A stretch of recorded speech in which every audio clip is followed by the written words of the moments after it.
That oil. Part 1. Have you ever wondered how to change your engine oil but were somewhat intimidated with the prospect of sliding underneath your car to do so? Well, you're not alone, as some 75% of Americans would rather leave that in the hands of so-called professionals. On average, you're probably changing your oil more frequently than necessary. There are no guarantees professionals are performing this job the way they ought to be. You could be paying double what it would cost doing it yourself in 30 minutes or less. I know, it may sound too good to be true, but as you will soon see in this tutorial, it is every bit true. This video shows you all the tools, materials, and simple set of steps it takes to efficiently, neatly, and most importantly, safely change that oil. Step 1. Usually this entails one exactly matching oil filter and a 5-quart container of motor oil. You will need the make, model, engine, drivetrain, and year of your vehicle. In this example, Dodge Neon 2.0 liter automatic 2000.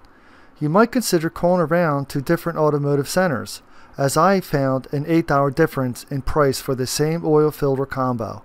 Taxes included, I paid $28.88 at Advanced Auto Parts for 5 quarts of 10W30 synthetic blend oil and a premium Purolator filter. I chose this more expensive oil as per my high mileage car. Be sure to consult your car's operator's manual to exactly match the temperature range and type of oil per your manufacturer's recommendation. Step 2. Pick a safe and suitable area to work. Do not work anywhere in a hostile environment such that your legs are sticking out in a manner that these are vulnerable to being run over by a passing vehicle. In my case, I chose a quiet parking lot at my apartment complex in the far back corner out of harm's way. Step 3. Gather all tools and equipment to perform oil change. These would include an aluminum floor jack, pair of steel jack stands, socket set, quick release ratchet, a rubber chock, creeper, oil pan with spout, oil filter wrench, shop towels, disposable latex gloves, paper towels, funnel, empty sealable jugs, knee pads, spill absorber, safety glasses. Optional tools you may find you need. Not all of the above items have to be purchased to carry out this procedure, but I personally recommend having most of these before beginning. Because car ramps can be rather troublesome for the beginner, these will not be used for purposes of this demonstration. However, I highly recommend you replace your existing ordinary drain plug with one that is magnetic, as this will capture more metallic debris floating around in your oil pan. And while some might argue the creeper is superfluous, I disagree. In circumstances where one finds herself under a vehicle with very low clearances, this tool is quintessential and glide in and out while working below a car chassis. If $25 is too much for your budget, try substituting a large piece of cardboard, old rug, or blanket. Step 4. Start and warm the car for 3 to 5 minutes. So many hurried people skip over this important step. This is crucial as it allows more oil to flow, which frees up more oil for later discharge. The name of the game here is rid your engine of as much gunk or engine sludge as possible. Step 5. Low clearance means vehicle must be elevated. Jack and jack stands. Set the emergency brake and chock the rear wheel diagonally to placement of jack. Placement of the jack is below the doorpost, a few inches in from end of quarter panel. Slide floor jack into position, then tighten release handle clockwise.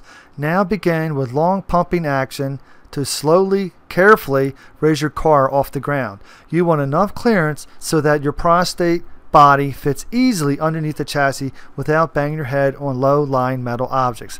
Use caution. These are made of hard metals and will hurt when rammed into head or shoulder first. Use common sense and exercise care and patience while moving around under your car's chassis. Carefully place jack stands under axle or anything solid and cannot be crushed. Raise jack stand, allowing this to go as high as it can before contacting underside of vehicle. This may or may not make clicking sounds depending on type of jack you choose, which is perfectly normal. Now for the tricky part. Get away from the car so no part of your body is underneath it. Unlock the crank lever of the jack and slowly turn counterclockwise to lower your vehicle down securely onto the jack stand. Unless the jack stand pops out of the way, continue allowing the floor jack to collapse onto itself. Depending on how centered your oil pan is under your car, you may find you still do not have adequate clearance. In this case, you must repeat this procedure on the opposite front side using a second jack stand. Remember to change sides in the rear with the chock, always having it diagonally opposite the front tire. In my case, I needed my car set up on 2 jack stands in order to fit my large frame underneath. I prefer 2 stands for many reasons. This setup makes the oil pan even, allows greater clearance, and makes for maximum stability. When you load the floor jack and pull it away, stand beside your car and forcefully rock your auto vigorously to ensure that the stand or stands will hold up without fail. Step 6. Placement of drain pan and removal of oil pan plug. Resist using anything but a professional oil drain pan, as these are lower and far wider by design than any trash can an amateur might use as a substitute. A wider pan means this will catch more oil runoff and by being low to the ground offer maximum clearance. Note, when purchasing your oil pan, make sure it has a built-in pour spout. You will thank yourself later when it comes time to empty this messy material into a narrow bottle opening. Step 7. Removing oil pan plug. While a box wrench can be used, I wholeheartedly recommend a socket instead. You must determine if it is SAE, Standard American Equivalent, or metric. In my case, it is indeed metric, 13 millimeters to be exact. In this video, we assume you have some working knowledge of a socket and socket driver. As a refresher, keep this rule of thumb in mind. Loosey lefty, tighty righty.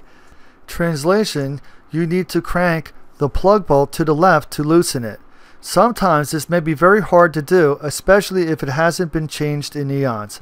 Caution, you are essentially working upside down, hence maybe a bit disoriented. While looking at the plug bolt, you will be turning this counterclockwise to remove it. One clever trick is to hold your socket driver out in front of you, ratchet down, socket down. Now flip the ratchet direction switch to counterclockwise. Grab the socket with one hand while turning the handle with the other, so you are dead positive it is spinning the socket counterclockwise only. When you flip this tool assembly upside down, you can be assured you will be loosening this bolt only. Loosen the plug nut and spin this 2 to 3 revolutions or until the plug nut is able to spin freely with but the force of your hand. Set down your wrench or socket driver beside you and double check your drain pan is directly centered under this plug. With careful patience, unscrew this plug bolt further until it is ready to come free. Stop.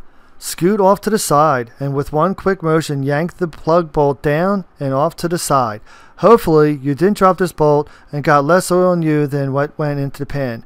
After all, it's no fun fishing for an oily bolt inside a pan of hot oil.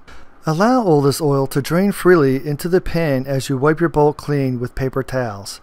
If this is a magnetic bolt, carefully scrape away bits of metal debris and not while holding this over yourself or your eyes. Within 1 to 2 minutes, this flow of dirty oil should reduce to a trickle, then a series of drips. Now it is time to screw the bolt back into the oil pan. Caution: do not rush this process. Make sure you do not cross-thread this bolt while screwing it in clockwise. It must spin freely and not feel as though being forced. If you do cross-thread this, chances are great it will leak afterwards. Screw this bolt back up to the top, snug it with your fingers only. No tools just yet.